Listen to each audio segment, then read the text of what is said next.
What's up, millionaires? It's your boy Millionaire E coming at you with a TV show episode review.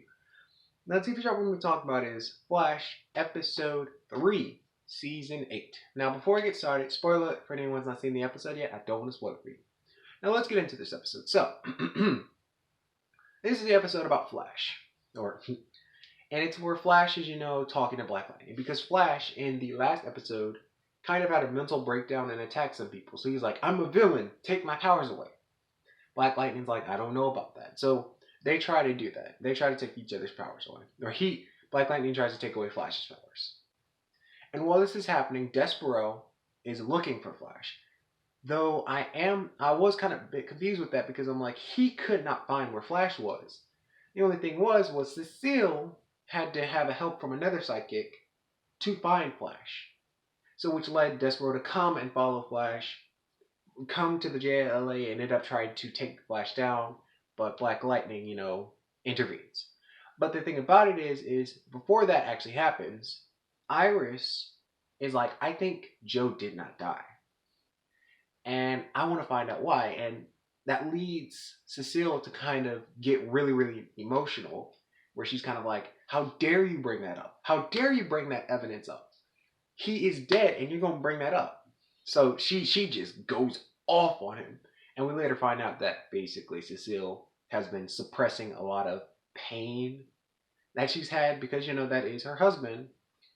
And so it really hurt when she brought it back up. So while this is happening, Iris is like, that's weird. Why? It looks like there were some particles coming off the railroad tracks. Because what happened to Joe was he was walking at the train station. Somebody pushed him and he fell right on the track and the train went right into him. But what's weird is she sees these little particles that are flying off of the track. So then, long story short, she talks to Dion. Yeah, Dion comes back. Dion is now, I like Dion, he's cool. And he tells her that these are dead time cells. And what happened was, Joe was not supposed to die. So that's a bit like, okay, So then we go back to, where basically Despero is trying to kill Flash and Black Lightning kind of prevents him. It happens where, Barry decides to he runs to 2031. About 10 years from now. And what he sees is, he sees all his friends, he sees, I keep on forgetting his name, Chester. Yeah, Chester. Because I believe Allegra calls him Chuck. But Chester, he sees Cecile, he sees even Iris, and then he also sees like a couple of other people that I could not recognize, but I do remember them from the crossover. And then also Caitlin.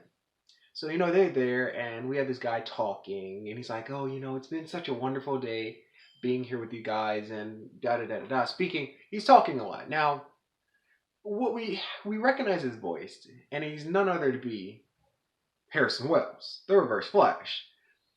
And he looks at Barry, and everybody turns around, and they're like, why is he here? And then the episode ends. Now, my issue with this is because this kind of hardens the fact that it is not a crossover.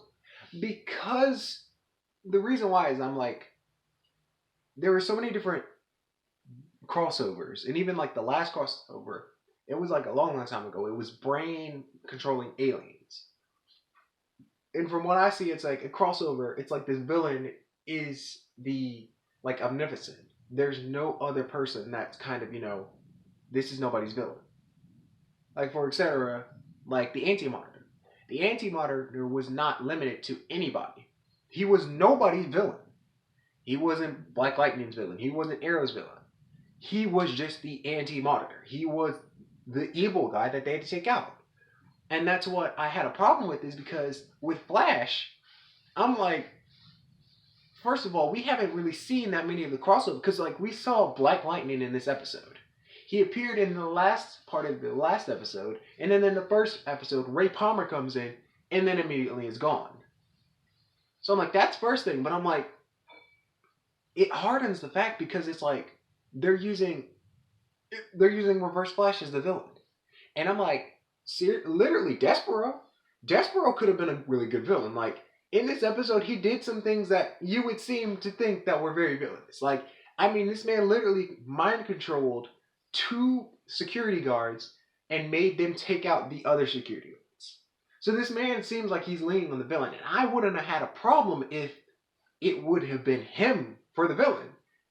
The only thing I'd be like, okay, let's get all the people and fight together and defeat him. But I'm like, this is now, it's Reverse Flash, and I'm like, this is basically just Flash, a Flash episode with some showings, basically. And I mean, I'm not trying to be mean, it's not really a crossover because I'm like, we have seen the Reverse Flash so many times, and now this man is basically in the future. And oh yeah, also he kisses Iris, which he's in the future, and he basically had changed the timeline or something, and he's supposed to be the main villain now. I'm like, seriously? I'm like, it's not a bad plot, but it shouldn't be deemed as a crossover. It should be more of like season 8. It could be a season 8 episode, not crossing over. If you know what I'm saying? So that's why I was kind of feeling a little kind of about it, because it's just like it hones in the fact that it's not a crossover because it's the Reverse Flash. So y'all, tell me what y'all think in the comments below. And remember, like the video, share it with your family. And if you're subscribed, click that bell icon to be notified for more videos. And I'll see y'all in the next video, y'all. Bye, y'all.